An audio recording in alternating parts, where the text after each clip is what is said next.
하나님 감사합니다. 오늘 이 시간 우리에게 성령으로 임하사 우리의 세상 헛된 마음을 태우시고 거룩하신 성령의 충만함을 받게 하여 주옵소서. 눈을 열어 주옵소서. 주님의 말씀에 기이한 법을 보게 하시고 우리의 심령이 새롭게 변화받아서 오늘도 오직 주 예수님과 동행하며 참된 은혜를 체험하는 하루가 되게 하여 주옵소서. 살아계신 주 예수 그리스도 이름으로 기도합니다. 아멘. 오늘 성경 말씀은 창세기 21장 묵상입니다. 오늘 본문은 창세기 21장 6절입니다. 사라가 이르되 하나님이 나를 웃게 하시니 듣는 자가 다 나와 함께 웃으리로다. 아멘. 창세기 21장을 같이 요약해 보겠습니다. 1절에서 8절을 보면 이삭의 출생과 아브라함의 기쁨에 대해서 나옵니다. 하나님께서 약속대로 사라에게 아들을 주십니다. 사라 나이 99세 때입니다. 아브라함은 100세에 이삭을 얻고 이삭이 태어난 지 8일 만에 할례를 행합니다. 이삭이 젖을 떼는 날에는 너무나 기뻐서 큰 잔치를 열면서 기쁨을 나누게 됩니다. 9절에서 21절을 보면 하갈과 이스마엘의 쫓겨남과 하나님의 돌보심에 대해서 나옵니다. 사라가 이삭을 놀리는 이스마엘을 보고 하갈과 함께 내쫓을 것을 아브라함에게 요구합니다. 고대 사회에서 장남이 차지하는 특권과 위치는 굉장히 큰 것이었습니다. 이스마엘은 자기 위치가 흔들리는 것을 보고 마음이 상하고 불만을 느꼈을 것입니다. 아브라함이 근심했으나 하나님께서 이삭을 통해 언약이 성취될 거라고 말씀하셨기 때문에 결단을 내립니다. 그래서 쫓아냅니다. 광야에서 고통받던 하갈과 이스마엘에게 하나님이 물과 희망을 주시면서 큰 민족을 이룰 것을 약속합니다. 이처럼 성경에는 은혜와 자비의 하나님에 대해서 많이 나옵니다. 22절에서 34절에 보면 아비멜렉의 언약과 아브라함의 예배입니다. 아비멜렉이 아브라함과 평화의 언약을 맺고 서로 거짓 없이 지내기로 약속합니다. 평화의 언약. 전도는 단순히 말이 아닙니다. 삶 속에서 언약이 증거되는 겁니다. 언약을 보여주는 겁니다. 하나님의 사랑, 이웃 사랑이 드러나는 겁니다. 아브라함은 우물 문제를 해결하고 브엘세바에서 언약을 맺습니다. 아브라함은 브엘세바에서 에셀 나무를 심고 영원하신 하나님 여호와의 이름을 부릅니다. 에셀 나무는 건조한 땅에서도 깊이 뿌리 내려서 오래 생존하는 나무입니다. 그것을 심으면서 영원하신 하나님을 기억한 것입니다.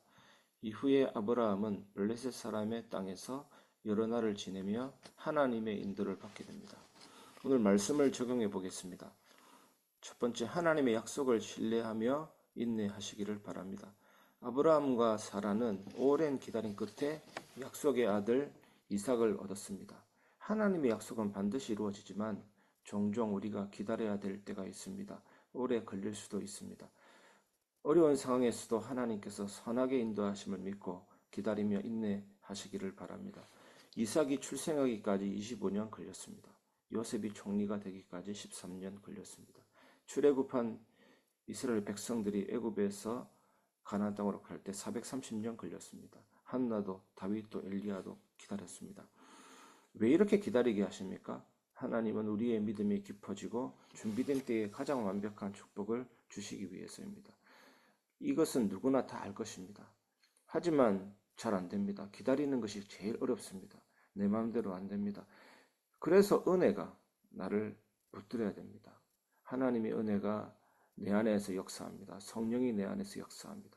그러면 인내하고 기다릴 수 있습니다. 인내는 성령의 열매입니다. 오늘 여러분에게 이 축복이 임하길 바랍니다. 두 번째, 갈등 속에서도 하나님의 인도하심을 구하시기 바랍니다. 아브라함은 이스마엘과 하갈을 내보내면서 큰 고통을 느꼈을 것입니다. 하나님께서 그들을 돌보실 것을 또한 확신했습니다. 우리가 관계 속에서 갈등과 결정이 어려울 때 어떻게 하면 좋겠습니까? 역시 하나님께 의지하면서 하나님의 인도하심을 구하시길 바랍니다. 하나님은 우리와 주변 사람들을 모두 돌보시는 분이십니다. 여러분, 이스마엘은 단순한 종이 아닙니다. 아브라함의 혈육입니다. 첫 아들입니다. 하나님의 뜻을 따르면서도 부성애와 책임감 사이에 큰 슬픔과 죄책감이 밀려왔을 것입니다. 우리는 하나님의 계획을 신뢰하면서 아픔 속에서도 순종해야 될 때가 있습니다. 역시 아브라함의 순종은 아브라함의 힘이 아닌 하나님의 은혜로만 가능했습니다. 하나님의 은혜가 먼저입니다. 우리를 먼저 붙들고 인도합니다. 그래서 하나님의 뜻에 순종할 수가 있습니다. 오늘 나에게 은혜를 주옵소서. 여러분의 삶을 돌아보면서 은혜를 내게 주옵소서. 이때 우리는 온전한 믿음의 사람이 되는 것입니다. 세 번째, 하나님과 사람 앞에서 신뢰를 지키라입니다. 아브라함과 아비멜렉은 서로 평화의 언약을 맺으면서 신뢰를 약속했습니다. 우리의 삶 속에서 약속을 지키고 신실하게 행동하며 하나님과 사람들 앞에서 진실한 삶을 살아가시기 바랍니다. 이것을 한마디로 축약하면 뭡니까? 하나님 사랑, 이웃 사랑, 실천이죠. 하나님을 사랑하면 하나님이 기뻐하는 일을 기뻐하게 되고 하나님이 싫어하는 일을 싫어하게 됩니다. 이웃을 사랑하면 진실한 삶을 살아가게 됩니다.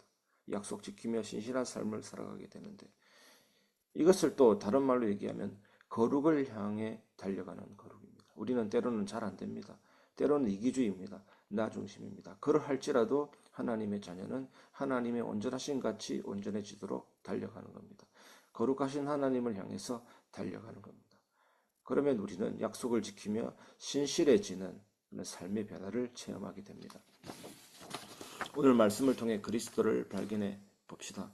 첫 번째, 이삭의 탄생과 예수 그리스도의 탄생 예표입니다. 이삭의 탄생은 예수 그리스도의 탄생을 예표하는 겁니다.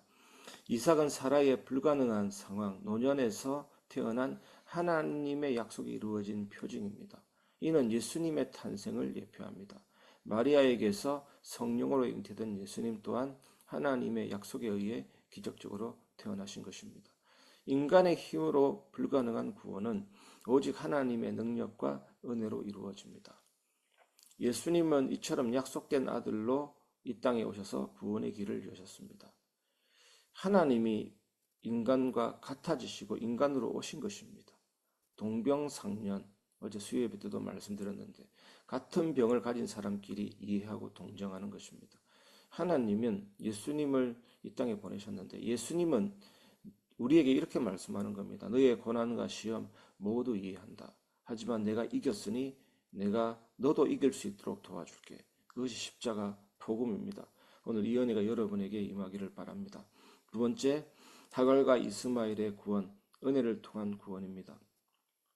하갈과 이스마엘이 광야에서 물이 없어 죽음 직전에 있을 때 하나님은 그들의 소리를 들으셨고 구원의 은혜를 베푸셨습니다. 이는 예수님께서 상한 자의 소리와 부르짖음을 들으시고 구원하시는 모습을 상기시킵니다. 여러분, 우리의 절망과 죄 속에서도 하나님은 예수님을 통해 구원의 손길을 내미시며 우리를 붙드십니다.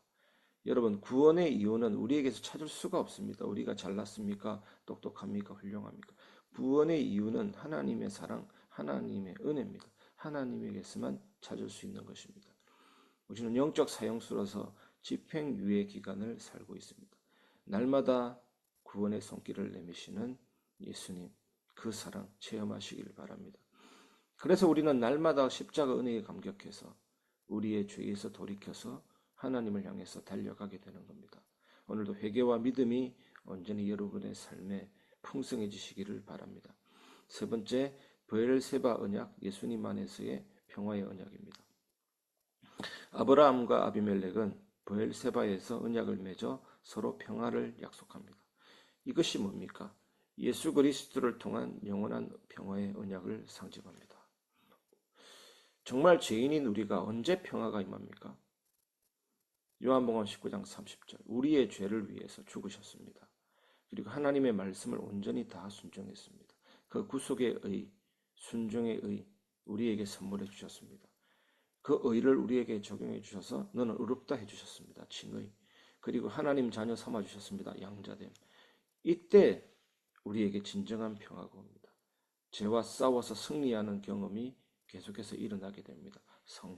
성화 속에서 참된 평화가 있는 것이지 죄에 물들고 육체에 넘어지고 그 상황 가운데서 아무리 평화가 있어봤자 그건 가짜 평화입니다. 진짜 평화는 거룩한 삶에서 나옵니다.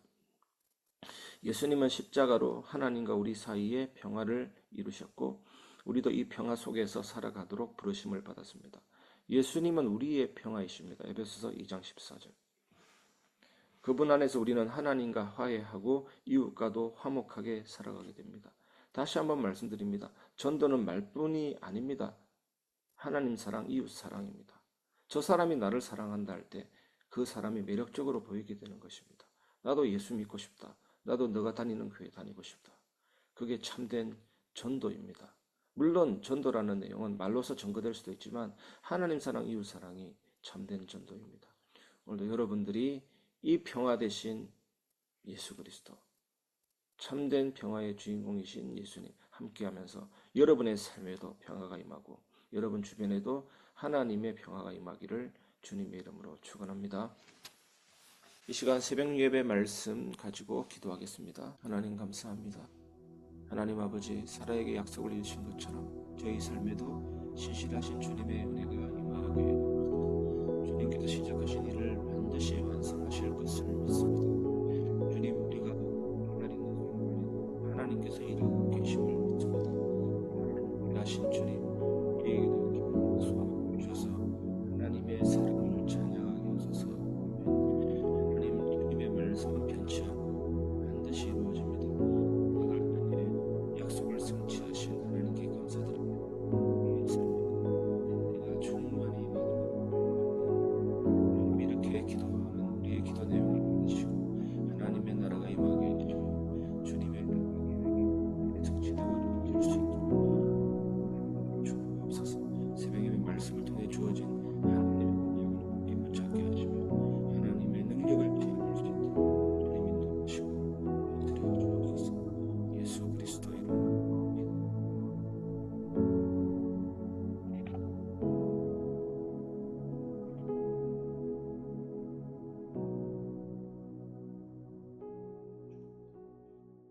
이 시간 강단 말씀 가지고 기도하겠습니다. 하나님 감사합니다.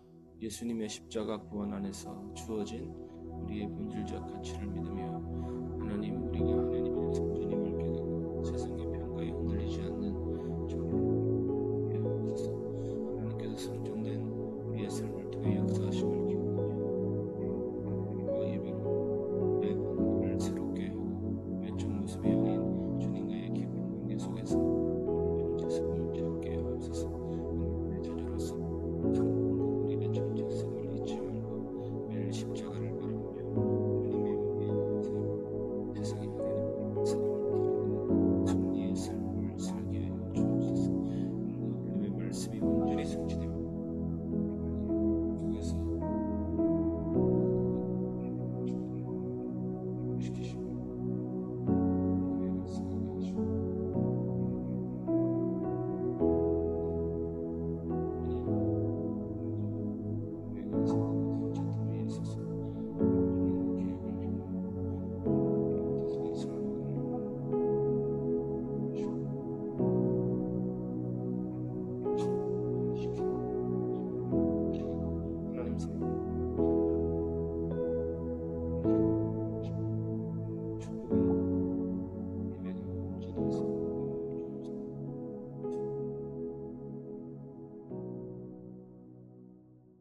마지막으로 교회를 위한 기도하고 개인기도 이어서 하겠습니다.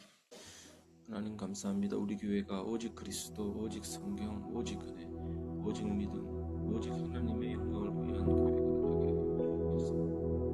전국에 5가지의 슬로건을 가지고 세상 어제는 세상에 소금 지내게 하시며 누군가 깨달은 시간 되게 하여 주시옵소서. 주님, 우리 교회를 긍휼히 여기시며 불쌍히 여기시며 날마다 나뉘고 저는 성장하는 부흥하는 교회가 되게 하옵소서. 성도가 온전한 예배,